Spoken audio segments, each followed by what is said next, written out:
Welcome. আজকের ভিডিওটা কোনো ডেমনস্ট্রেশনের ওপর না বা কোনো টপিক যে আমি পড়াবো বা আলোচনা করব তার ওপরেও না। আজকের ভিডিওটা সম্পূর্ণভাবে কিছু ব্যক্তিগত কথা বলার জন্য এলাম।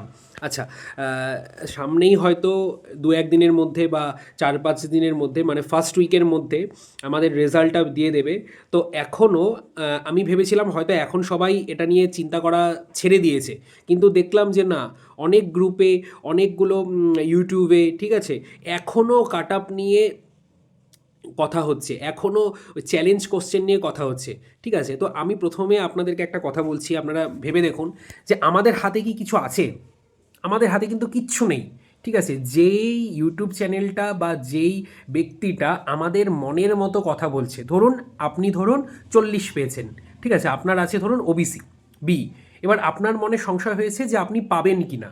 ঠিক আছে, এবার আপনি কি চাইছেন? আপনাকে কেউ এসে বলুক যে না, আপনারও চান্স আছে পাওয়ার। এই কথাটা, এই সান্ত্বনাটা পাওয়ার জন্য আপনি বিভিন্ন ইউটিউব চ্যানেল ঘুরে বেড়াচ্ছেন, আপনি গ্রুপের মধ্যে মেসেজ করে অত্যাচার করে দিচ্ছেন। ঠিক আছে, তো এই সান্ত্বনাটা তো আপনিও নিজেকে দিতে পারেন, পারেন কি না বলুন? তো এত টেনশন, আমি জানি প্রত্যেকের টেনশন হচ্ছে, প্রত্যেকের কি বলবো, একটা দ্বিধাদ্বন্দ্বের মধ্যে আমরা থাকছি, কিন্তু এই দ্বিধাদ্বন্দ্বের মধ্যে থেকে কোনো লাভই নেই, আখেরে নিজেরই ক্ষতি হবে।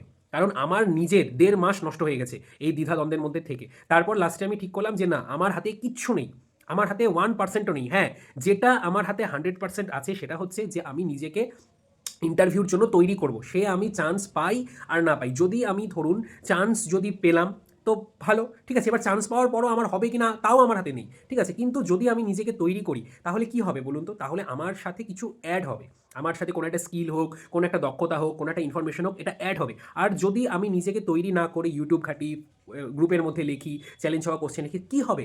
কোনো লাভ হচ্ছে কি? আপনারা তো এই সেই 14 তারিখ থেকে, সেপ্টেম্বরের 14 তারিখ থেকে এখনও করে যাচ্ছে। কোনো লাভ হয়েছে? যদি লাভ হয় তো চালিয়ে যান, আর যদি লাভ না হয় তাহলে এবার থামুন, অন্তত থামুন। ঠিক আছে, থেমে নিজেকে একটু বোঝান যে কেউ জানে না কত কাট আপ যাবে। এই যে বিভিন্ন লাইভ ভিডিওগুলোতে বা লাইভ স্যারদের ক্লাসে আপনারা জিজ্ঞাসা করছেন যে আমার এত হয়েছে, আমি পাবো কিনা। আপনি যাকে জিজ্ঞাসা করছেন সে কি বলবে? সে আপনাকে সান্ত্বনা দেবে, এটাই তো বাস্তব। সে তো আপনাকে বলতে বলতে পারে না যে না আপনার হবে না। বলতে পারে কি? বলতে পারে না। সে আপনাকে সান্ত্বনা দেবে, কারণ সে নিজেও জানে না। এই এক্সামটা এমন এখন পর্যায়ে আছে যে ৬০-এ ৬০ পেয়েছে, ঠিক আছে, তাকেও সান্ত্বনা দেওয়া যাচ্ছে না, তাকেও 100% শিওর হয়ে বলা যাচ্ছে না যে ভাই তুমি পাবা। সুতরাং এগুলো ছাড়ুন, ছেড়ে যাদের মনে হচ্ছে, যাদের আত্মবিশ্বাস আছে, ঠিক আছে, যে না আসতে পারে, ঠিক আছে, যে না হতে পারে, তাহলে এই কয়েকটা দিন অন্তত ইন্টারভিউর জন্য প্রিপারেশনটা নিন। আর যারা একেবারে তলানিতে আছেন, একেবারে নাম্বার কম পেয়েছেন, তাদের মিথ্যা আশায় বসে থেকে আমার মনে হয় কোনো লাভ নেই।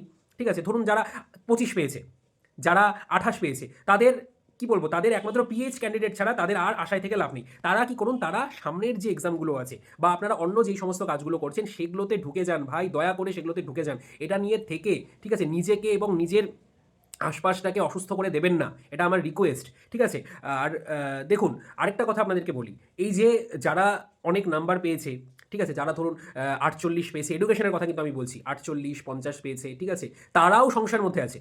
তারাও দেখবেন মেসেজ করে জিজ্ঞাসা করে আমার কি হবে, আমার কি হবে। সুতরাং এই সংশয়ে থাকা, আমরা তো মানুষ, আমরা তো রোবট না, ঠিক আছে, আমাদের মধ্যে এই সংশয়টা থাকবে, কিন্তু তার জন্য যে আমরা নিজেদের ব্যক্তিগত জীবনটাকে থামিয়ে দেব, আর না, আর না। ঠিক আছে, তো এটুকুই বলার ছিল। ঠিক আছে, ধন্যবাদ।